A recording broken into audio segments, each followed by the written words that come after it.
চট্টগ্রামে পুলিশ ও আইনজীবীদের সঙ্গে চিন্ময় কৃষ্ণের অনুসারীদের সংঘর্ষে আইনজীবী সাইফুল ইসলাম আলিফ নিহতের ঘটনায় দোষীদের গ্রেপ্তার ও বিচারের দাবিতে ঢাকার সুপ্রিম কোর্ট প্রাঙ্গণে আইনজীবীরা ও চট্টগ্রাম টাইগার পাস মোড়ে স্থানীয়রা বিক্ষোভ করেন। আইনজীবী সাইফুল ইসলাম আলিফ নিহতের ঘটনায় ভিডিও দেখে সন্দেহভাজন ৬ জনকে গ্রেপ্তার করা হয়েছে বলে প্রধান উপদেষ্টার কার্যালয় থেকে জানানো হয়েছে।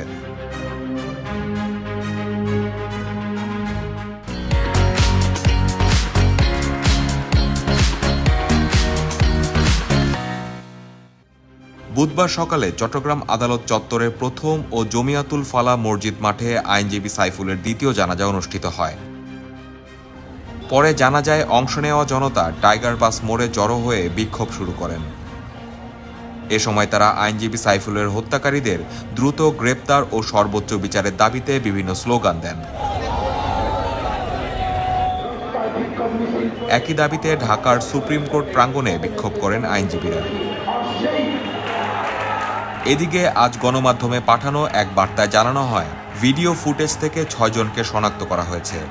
সেই সঙ্গে গতকাল সংঘর্ষ চলাকালে ভাঙচুর ও পুলিশের উপর হামলার অভিযোগে ২১ জনকে গ্রেপ্তার করেছে চট্টগ্রাম মহানগর পুলিশ।